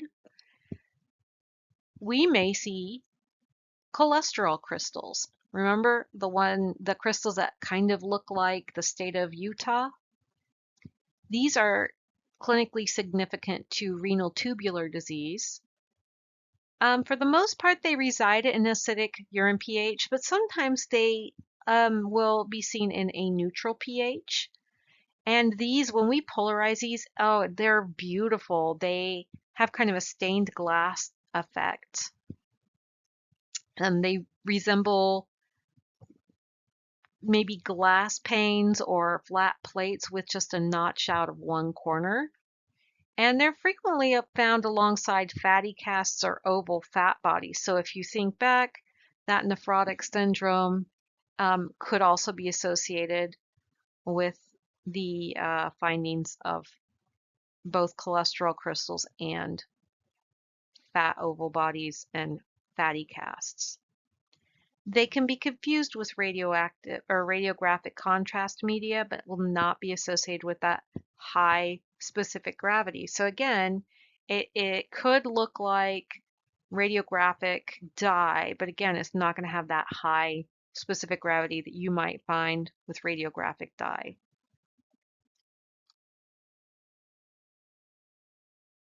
Bilirubin crystals. I've seen these a time or two. These crystals are kind of neat because they kind of form these goldish orange needle-like forms. So we do have billy crystals in body fluid, which is a direct result of breakdown, but they look a little different in body fluid than what we see in urine.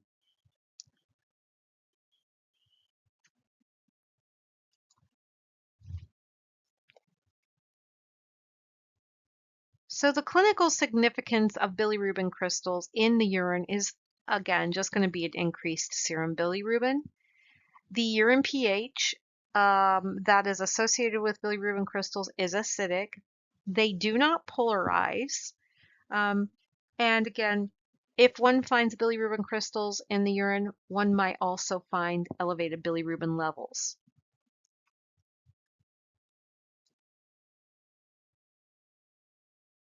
There are a few other miscellaneous urine findings that we may come across while doing our urinalysis microscopic. So let's talk about a few.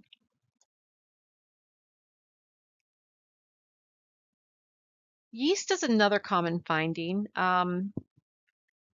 It may be clinically significant, but as a part of our normal flora, it may also not be clinically significant.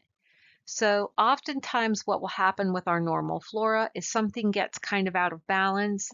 We have an overgrowth of that normal microorganism, in this case yeast, and that can then lead to infection. Now we see this in bacteria as well, that is part of our normal flora. So this can happen all across the board. And Candida albicans is our most common species. Now, yeast can appear as single cells or in the budding form. We must see it in that budding form before we can call it.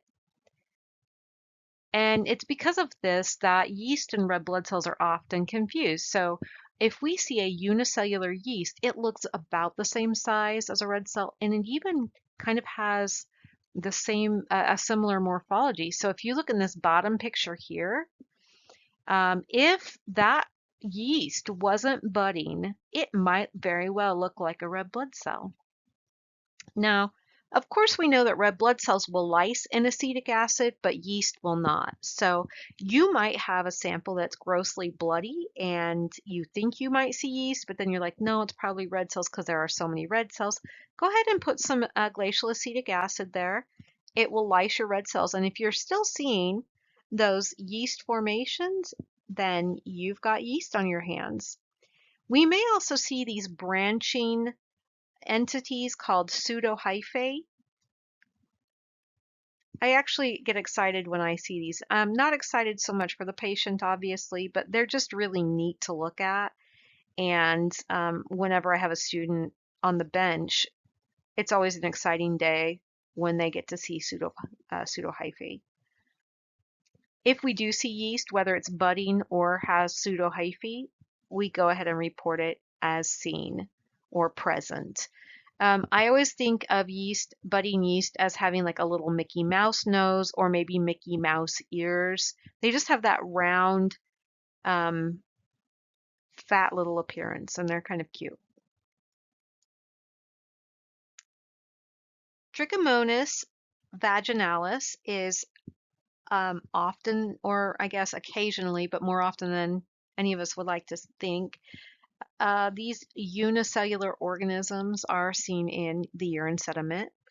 We can only report trichomonas in the urine if we are able to see the flagella moving. And yes, it's a little bit freaky, but at the same time, we're laboratorians, we're scientists, we like interesting things. And this is definitely interesting. This is indicative of a sexually transmitted infection. So trichomonas is typically passed through sexual contact. When looking at your sediment, and you're not sure if you're seeing a trichomonas or if it's a white cell, because sometimes they're similar in size, definitely look to see if it has that undulating membrane, that axostyle, which is kind of like a little pokey part that sticks out of one end, or flagella. And usually you can see some components of its anatomy or morphology. If we do see it and it's flagellating, we can report it as present. Obviously, we want to be very sure that that's what we're seeing, especially if a patient's been treated for it. That might be why we see them and they are not moving. It might be that this has been poorly preserved, or maybe they're just dead because they were put in the refrigerator and then somebody forgot to bring the urine over, and next thing you know, it's been sitting in the refrigerator at a sister clinic for 20 hours, and they quickly get it over to us so that we can do our analysis in under 24 hours. Lo and behold, all the trick have died. So we can't even tell the doctor that we see them. Spermatozoa or sperm is another finding that we may observe on the urine microscopic. It may be significant to gonadal maturation, or it may signify possible abuse. Now, sperm has that characteristic oval body with a long, thin tail. And if we do see it in urinalysis microscopics, we report it out as present, regardless of the sex, gender, age of the patient. And in addition to that, we have a second MLS come and verify that they also observe it, so that there's no question about whether or not sperm was observed in this patient's sample or not. Mucus is a very common finding. And again, our body produces mucus to protect us from infection, irritation. Maybe we see mucus a lot with people who have kidney stones. Usually we see mucus as like a background noise in the low power field, and it appears as long, thin, translucent strands, and it's kind of easier to identify on that phase contrast microscopy than the bright field. Although if you see it on bright field, you'll know what it is. It's just you don't get the same detail as you would with that phase contrast. And sometimes it can be confused with Highland casts. Our automated instrument, the UF1000, often erroneously counts Highland casts when mucus is present. Sometimes it'll even say that we have crystals when we don't see any crystals, but we see lots of mucus. That doesn't mean crystals weren't observed by the instrument, but we don't see them, so we can't report them. Another finding that we may come across are starch granules. These are completely insignificant when it comes to clinical findings, and it's simply a contaminant, usually in the form of a talc powder or some kind of a powder for to prevent, sweating or whatever. It does have kind of I guess, a Maltese cross formation. Now, you might remember that our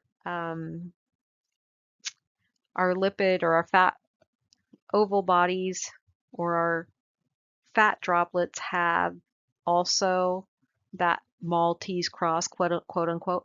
I think these more look like a molar. They kind of have like those indentations that a molar would have. So that's how I think of them. You eat starches and they look like molars.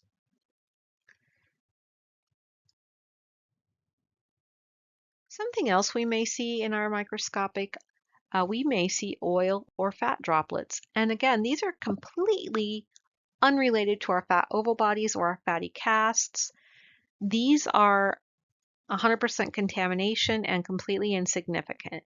They might be contamination due to catheter lubrication. When you think about a catheter insertion, they lubricate that catheter to decrease any discomfort the patient may feel. Maybe it could be a vaginal cream or some type of a lotion that's, you know, a contaminant. Now, these oil or fat droplets could be confused for red blood cells, so we're obviously going to compare our results with the dipstick. Although sometimes when we have hemoglobinuria, we don't see red cells because they've been lysed and we have free hemoglobin, so that's not 100% the best way to detect it. One way that I have found is if you gently touch the slide with with the cover slip with the top of your pipette, you're going to force Brownian movement to occur. And what will happen when those fat droplets come in contact with each other, they will form a larger oil droplet. And so they kind of merge into one big one. Air bubbles, on the other hand, which we're going to talk about next, will kind of squeeze out or kind of like ease out the edge of the slide cover slip. And speaking of air bubbles, they are just an artifact. They are remnants of air that are getting trapped underneath that cover slip when we're making the wet mount. They could be confused with red blood cells, but air bubbles really have no color to them at all.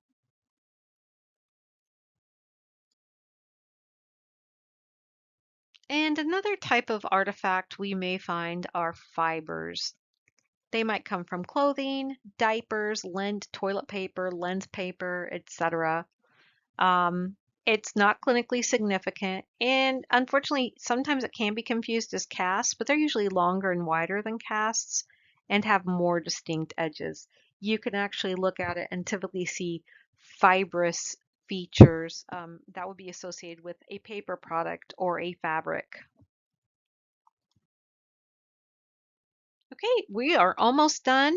Let's talk about a few urine conditions of note, and then we will get busy studying for our exam.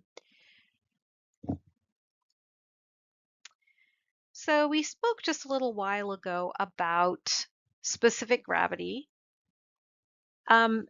And we did mention a condition called isothenuria. So remember, isothenuria is going to be um, a condition in which a diseased kidney has lost the ability to concentrate and dilute urine. And so since the kidneys can't dilute or concentrate, that specific gravity remains fixed. And typically it remains fixed at about 1.010. Now, that might vary from patient to patient. One patient might have a specific gravity that's fixed at 1.011, and another one might have a specific gravity that's fixed at 1.009. But it's going to be around that specific gravity, and it will be unchanged. It'll always be pretty consistently fixed.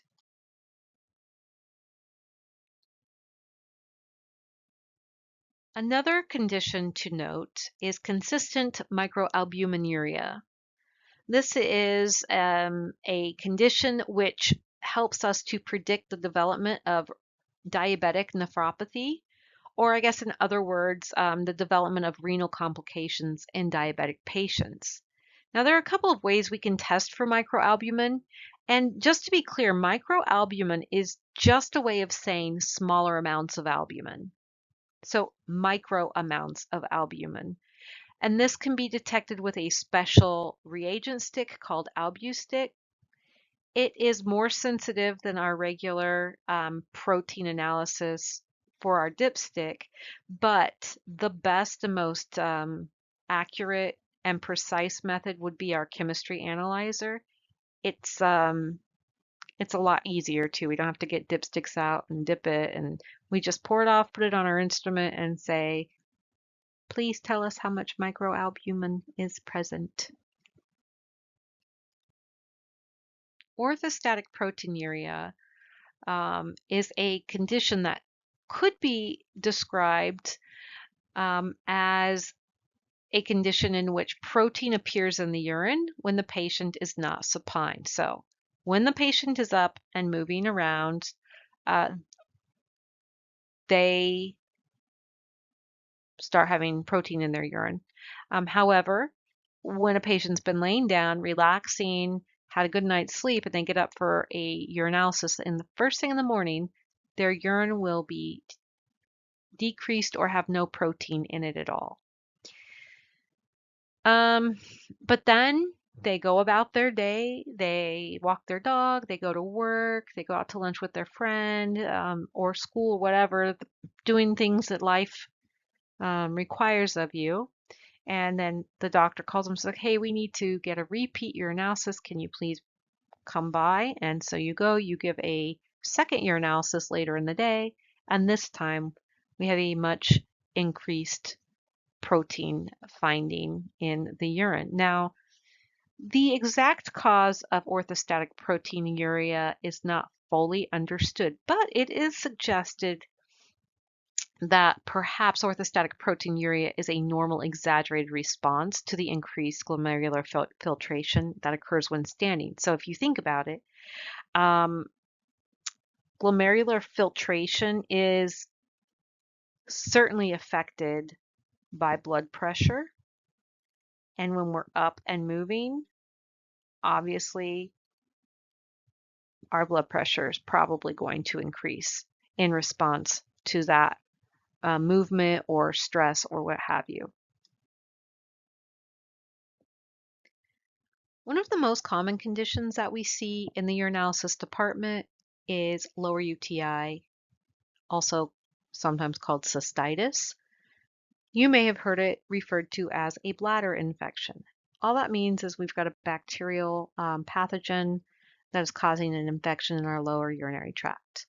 Some of the characteristic findings of a patient with cystitis, we may see white blood cells in the urine, white blood cell clumps, perhaps a little bit of proteinuria, so mild proteinuria. We may also have some additional findings on the dipstick of positive for blood, maybe positive for nitrite and leukocyte esterase. We may have a few increased epis. Now, not too many. We want to make sure it's not a contaminated sample, but we're also going to see bacteria present, and there may be a foul odor. The most common cause or the most common pathogen that can cause cystitis is E. coli, and that's simply due to it could be hygiene, but ultimately it's there. Those two areas are in close proximity. As you know, E. coli is one of the normal bacterial colonies that we have in our intestinal or our GI tract. And it's a totally normal flora for that area, but when it gets into the urinary tract, it causes infection. Okay, so we also have an acute glomerular nephritis. This is not fun. Some of the characteristic findings, we may see red blood cell casts. So remember, acute glomerular nephritis is going to be very, very consistent with finding red blood cell casts. In fact, you might say that's its hallmark. You may find protein in the urine. In addition to that, there may be hemoglobin or granular casts. There may be free red blood cells found in there, so you may have free floating red cells that are intact. This is often or can be frequently found in patients with a recent history of strep infection. So strep infection is tricky. It can cause all sorts of problems. which you'll learn more about when you get to microbiology. Now, we just talked about acute glomerulonephritis. Let's talk a little bit about chronic glomerulonephritis. The classic findings there will be several types of casts, and that's because over a long period of time when we have this ongoing glomerulonephritis, you might see a variety of cells as they're degrading. They may take on a more granular cast shape. Um, it's also a longer duration, and one of the things that can really point us in the direction away from acute glomerulonephritis and toward chronic glomerulonephritis is that the patient would have no recent strep history. And so if you know the patient has not had a recent strep history and you see these several different types of casts, you're going to think, okay, definitely a chronic glomerulonephritis. Now, getting to the bottom of what's causing that, that's a whole nother journey. But what we can provide the physician is helpful for him to get to the bottom of that. So we have talked about nephrotic syndrome just briefly. One of or some of the characteristic findings that are going to be associated with a nephrotic syndrome is going to be fat or fatty casts and those oval fat bodies. Think of nephrotic syndrome with PH making the fat sound. We are going to see a massive amount of protein in patients with nephrotic syndrome. And because of that leakage of protein out into the urine, we're going to see decreased blood albumin levels. That's going to cause a fluid imbalance, which is going to lead to edema. So we're going to start having our tissues swelling up with fluids. This might indicate end-stage renal disease or ESRD, and it can follow other renal problems as well. But definitely, if you start seeing those fatty casts or oval fat bodies, you might think of nephrotic syndrome.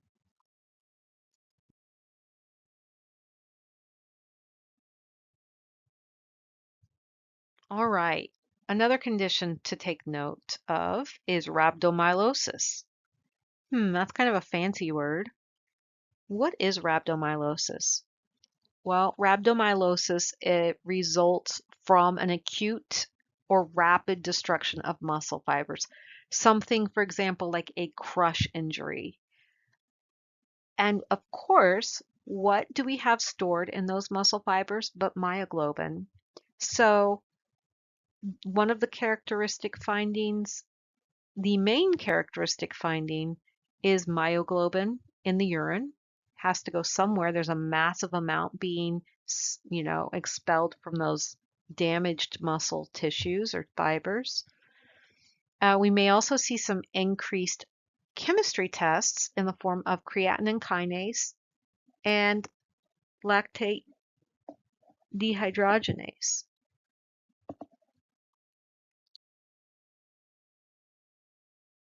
Patients with diabetes mellitus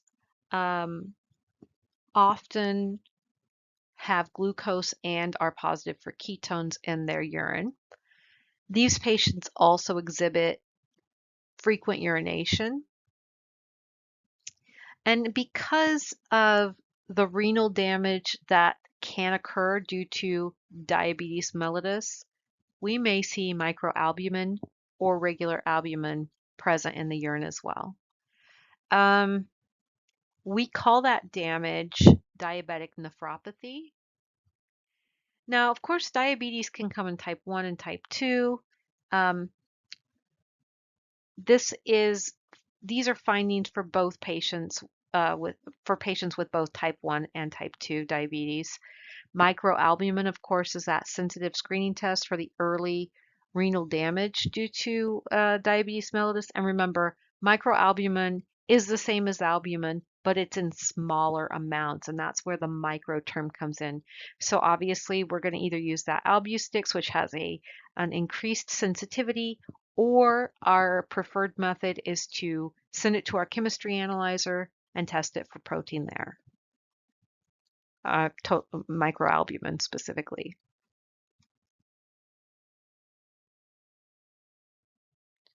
Okay, so some characteristic findings of diabetes insipidus include frequent urination and decreased specific gravity.